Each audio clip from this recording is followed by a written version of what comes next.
We got a great guest for you guys now, Andrew Yang. I'm pretty sure you're familiar with him. Former presidential candidate, entrepreneur, former recipient of Champion of Change and presidential ambassador for global entrepreneurship. Now those two I didn't know, that's kind of badass. He founded Venture for America, he founded the Forward Party, he ran for mayor in New York, and now he has launched Noble Mobile. Andrew, welcome back to the Young Turks, brother. It has been far too long. Yes, I am back where I belong. How are you, Cenk? Good, brother, good. So we announced a partnership today on Noble Mobile, and I think it's the right way to go. In fact, we're gonna show you our first ad/video in a second. That'll be its international debut. You guys will love it. But I'm gonna ask Andrew some uncomfortable political questions in a minute as well. Okay, so got that in store for you guys. First, Andrew, what's Noble Mobile? Well, Cenk, everyone remembers me running for president on AI taking the jobs and that we should give everyone $1,000 a month. I've been searching for ways to get money into people's hands ever since, and I realized that we're all paying hundreds of dollars, in my case, over $1,000 extra to Verizon, AT&T, the big mobile carriers. We pay on average $83 a month for our wireless data. In Europe, that's $35. Verizon is giving $11 billion a year to shareholders in the form of dividends. AT&T at $7 billion. So I realized, wait a minute, if I want to get money into Americans' hands, there's a way I can do it right now as an entrepreneur. And so we've licensed hundreds of millions of dollars worth of data from T-Mobile in our case. And then we're using it in part to save Americans money, but also to try and bring the temperature down and improve our mental health by getting us off of what my friend Hassan Minhaj calls our rectangles of sadness. Noble Mobile actually pays you if you log off, look up, touch grass, use a little bit less data, and doom scroll a little bit less. So there's like two ways that you save money through Noble Mobile, right? One is if you don't use all your data for the month, or you use less data for the month, you're gonna get money back, okay? So that's already pretty cool, hence put your phone down, go out, etc., right? But Andrew, to me, like the easiest part and the selling part for me was, I was paying nearly $100 for my Verizon bill, right? So this is $50 a month, so boom, I'm saving over $50 a month to start with. So to that point, look, I'm telling people what it really is, and they're also sponsors, you get it, right? We're being 100% transparent about it, but it's real. So what I don't understand, and this is a real question, is how come you guys can do it at $50 and they're charging so much more? It's because it's basically the same service. Yeah, and that's where the dividends come from, Cenk. You know what it makes me laugh when someone's like going to Las Vegas and saying, I'm gonna win money. It's like, well, how do you think they funded the casinos? In the case of the carriers, it's like, how do you think they funded the 18 billion in dividends every year? It's because they're charging us more than they have to. The single biggest example of that is when I went to Europe this year, my companions were on Verizon, which I was on for 26 years. And they were paying $10 a day on a travel pass. It turns out that Verizon was spending $2 a day putting you on the foreign carrier's network and charging you 10 for no reason anyone can discern. So Noble Global charges $5 a day when you're abroad and then caps it at 10 days so that the most you can pay is $50. Because by the way, my friend who then got home, they owed Verizon $100 from being abroad, and then they also owed them another $100 on their usual bill because Verizon doesn't give you a break when you're out of country. So the reason why we could do it on 50 is that we're just not extortionate. We're not crazy. We can run a fine, solid business on a max of 50 with a cash back component of another 20.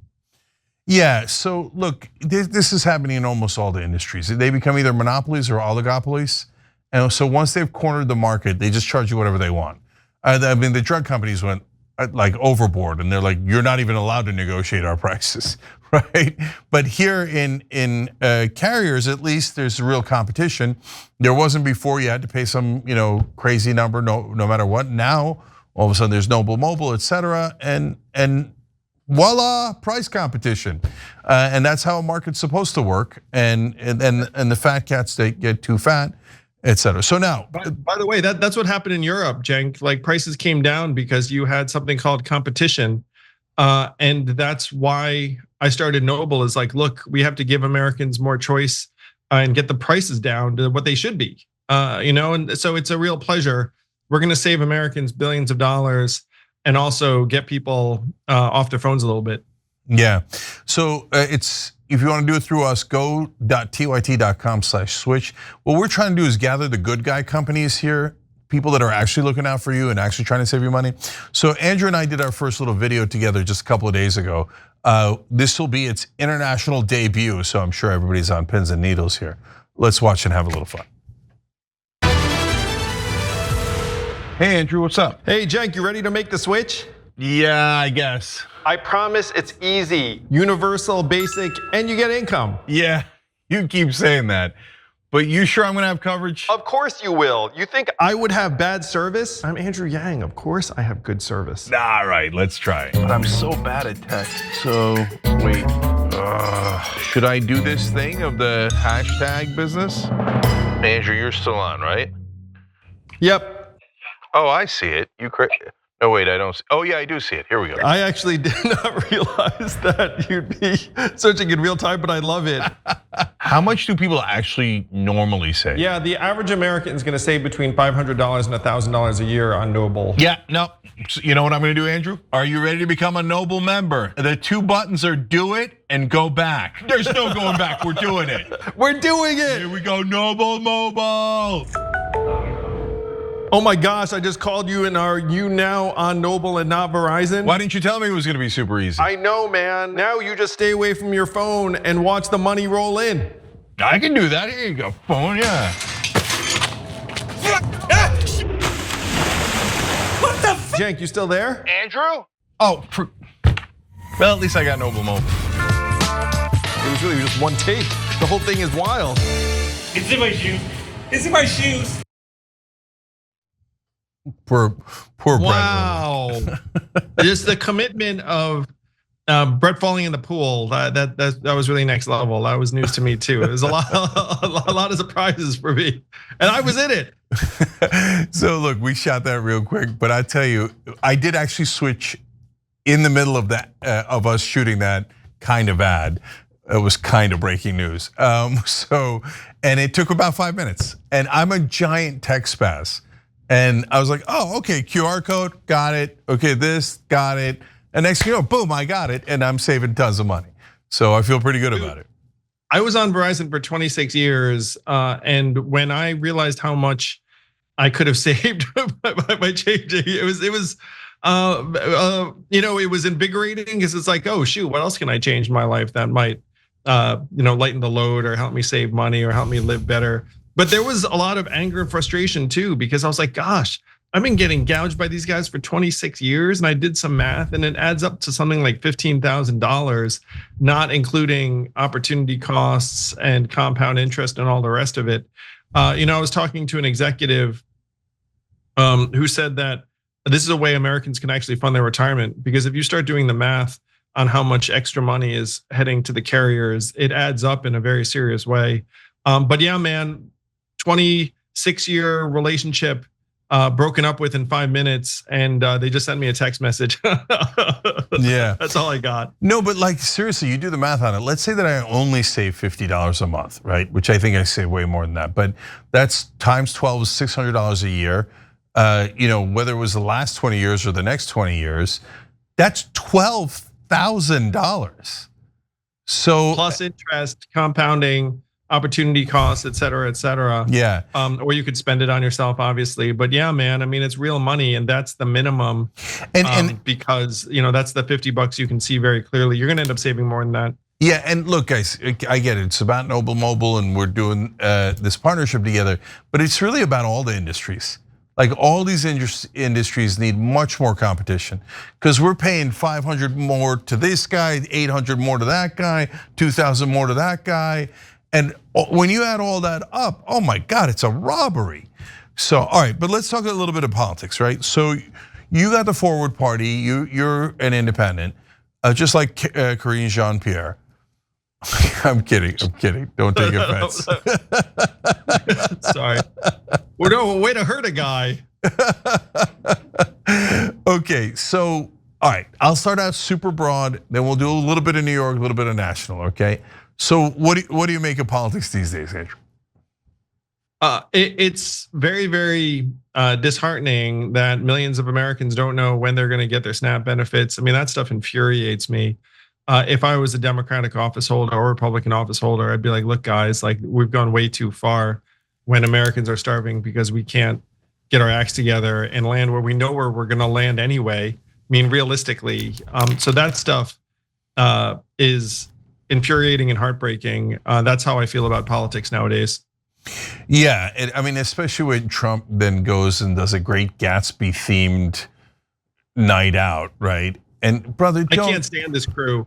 You know, like it's. I mean, people sometimes ask me about running, and you ran too, Cenk. It's like, you know, why did we run? Because we'd be much, much better than what we're getting right now.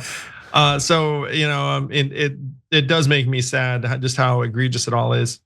Yeah, that's because we're two real people, and those guys are not real. They're just all the different machinations and the money and all that stuff that's going on behind the scenes. Okay, so let's talk a little bit about New York. So obviously the mayoral race is in a day. So what do you make of the candidates? I mean, you ran for mayor of New York. You know how hard it is. So let's start with what you think of the candidates, and I'll ask what you think of the race overall.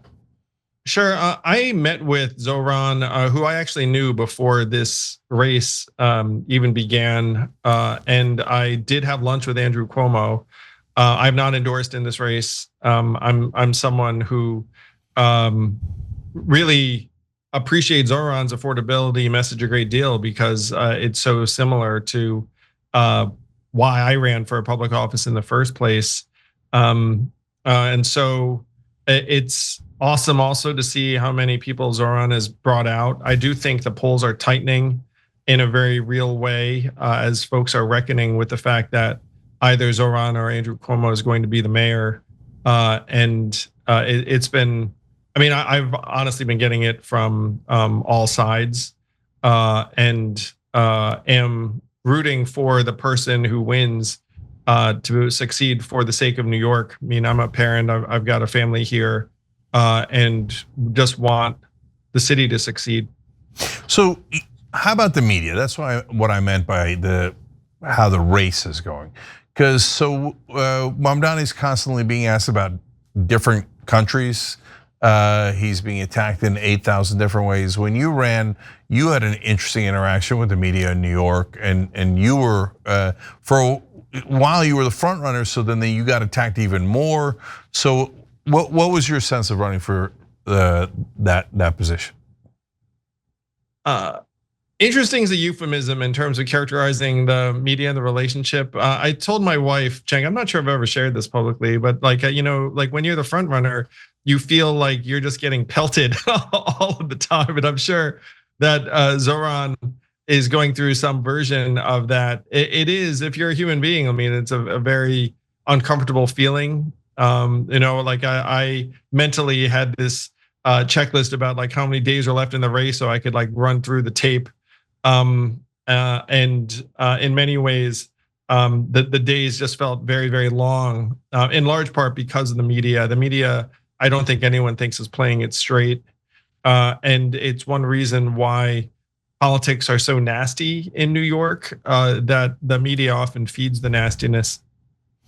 Yeah, it's interesting. I had a similar experience. Like when you run, it's so stressful, and there's so many nonstop attacks that you at some point like are hoping to get to the end, right, and be done with this thing. And you want to believe the best of people, but then after a couple of reporters put out unflattering pieces or hit pieces, you start to be, because you're a human being, you're like, oh, and then when the next reporter starts asking you questions, you start trying to figure out how they could spin it negatively, which is a very, very bad feeling if you're someone who wants to believe the best of people or think that professionals are just going to call it like they see it. Yeah, in fact, I remember when I ran for Congress, these reporters would have great conversations with me, and they'd be like, "Oh, I loved what you said in the debate, and I'm a Bernie guy, blah blah blah blah blah," and then they'd go and write a giant hatchet piece, and you're like, "What?" And so like you don't know what to believe anymore. It's a weird game that they put you in. So it puts your faith in human nature to a real test. Let's put it that way. Yeah, unless you've dealt with it, it's hard to understand what monumental liars some of the folks in mainstream media are. Like, and then they pretend to be objective. It drives me crazy. But what do you think? What was your sense in New York? What their real purpose was? The media. Did you say the purpose of the media? Or? Yeah, so they're not being straight with people. So what do you think their real game is? They often have an agenda. They often have someone, let's say the publisher, who's like, look, we're going to try and make one candidate look lousy and the other candidate look good by comparison. And so that's what you see. Very often, a lot of the stories are generated by other campaigns. And when I was the front runner, other campaigns really seemed to have very little else to do but to try and plant negative stories because their candidates weren't getting as much attention. So in a way, you feel that you feel like, okay, I guess that's what you do. Though when I was an underdog candidate, it's not like I was running around planning negative stories about the front runners. But in New York City, that's definitely one of the standard operating procedures. So what was tougher, running for president or running for mayor of New York? They were kind of the opposite, Cenk, in that when I was running for president, I was always trying to generate energy so I could get to the next debate stage, like make the next poll, hit the next threshold. So we used to joke on the trail that I was the Grim Reaper of lesser presidential candidates because as soon as I passed you, you dropped out. That was like the joke where it's all fun and game until Andrew Yang passes you in the polls.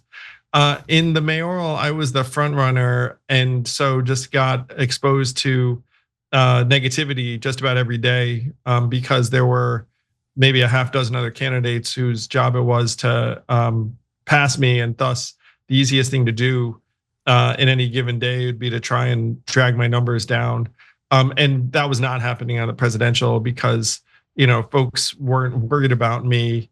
They were worried about trying to stay above me, and attacking me was not wise. I remember there was one time I got into it with Bernie on a debate stage, and then Bernie just moved off of it immediately. And I realized it's like, oh, his team told him like there is no upside to tangling with Yang, so just like ignore it. And every candidate who was like the level above me had that attitude towards me. During the presidential debates, Elizabeth Warren, others, it's like, there's no upside in being negative with Yang. But that was the reverse in the mayoral, where there was all upside to being negative towards me. And so like I would go to each debate just expecting to get attacked over and over again.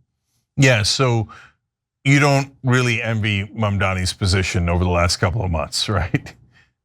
Yeah, I mean, he's just gotten attacked all the live long day, and I'm sure it wears on him because how could it not? Yeah, for sure. So you were in the 2020 race, and Biden was in the 2020 race. So did you have a sense back then that he was too old? Biden was comparatively with it in 2020. I think being president really aged him a lot.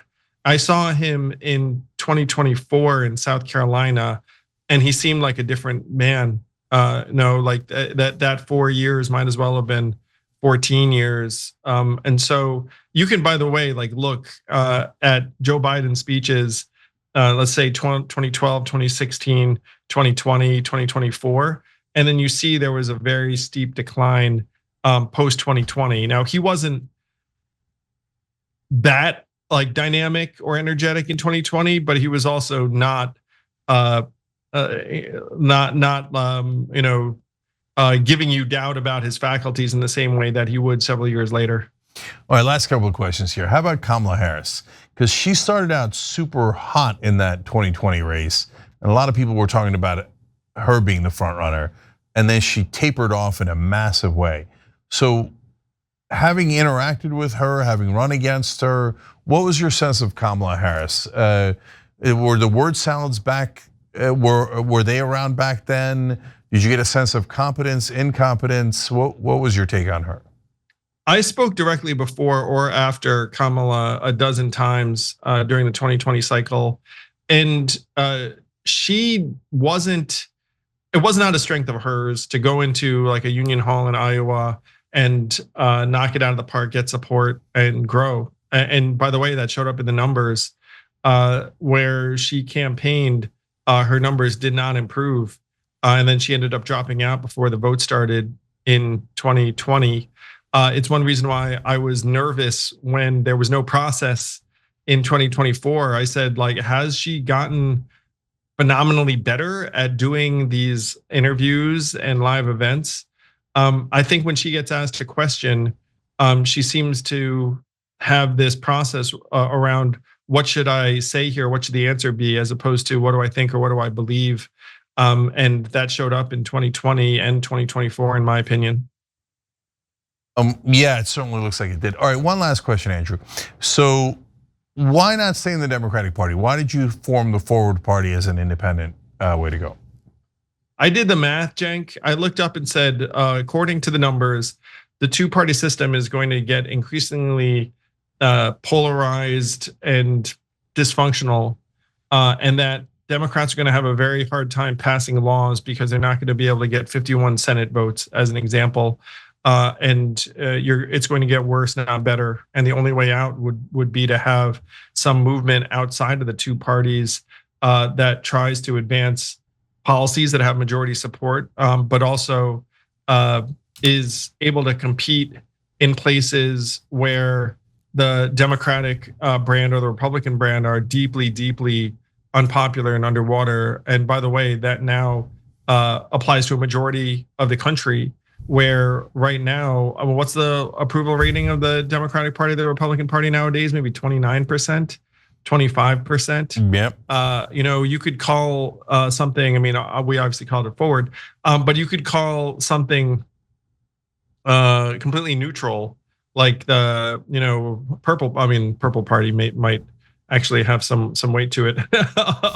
But and anything Americans haven't been trained to hate would be an improvement for a majority of Americans, and that's where I think the future lies. I think the future lies in positive independence. I'm someone who just wants good things to happen for people, and I'm indifferent as to how we get there.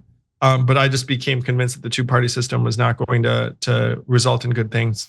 Yeah, actually, if you Google who would give you free money, Andrew shows up at the top of the listings. I am fond of that. I wish I had more money to give to folks, but if Noble Mobile spreads like wildfire, then everyone will have more money, and then we can all give each other some more money because we'll be flush, and we won't be flushing money down the toilet to Verizon and the gang.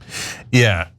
So I like, what a beautiful specialty to have for people to know you as, oh yeah, that's the guy who gives away money.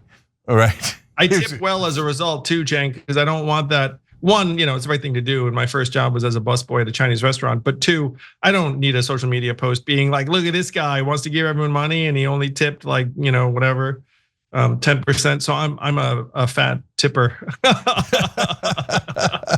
I like how like the crowd control there a little bit. Like, all right, people might be watching. All right, I'm a tip.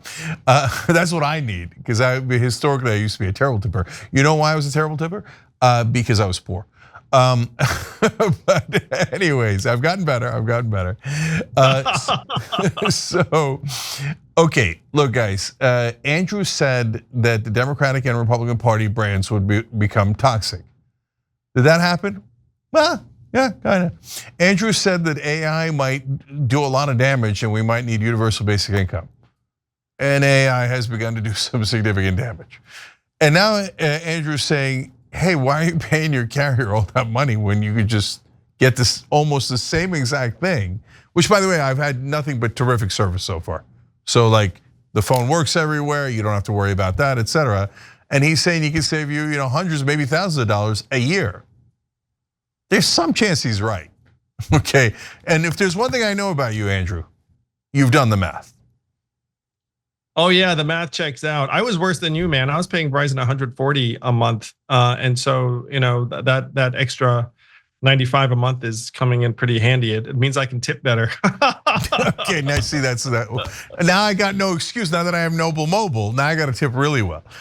It's gonna make you more noble, Cenk. It'll allow for abundance, and that to me is the struggle that most Americans are living every day. It's between abundance and scarcity, between optimism and pessimism.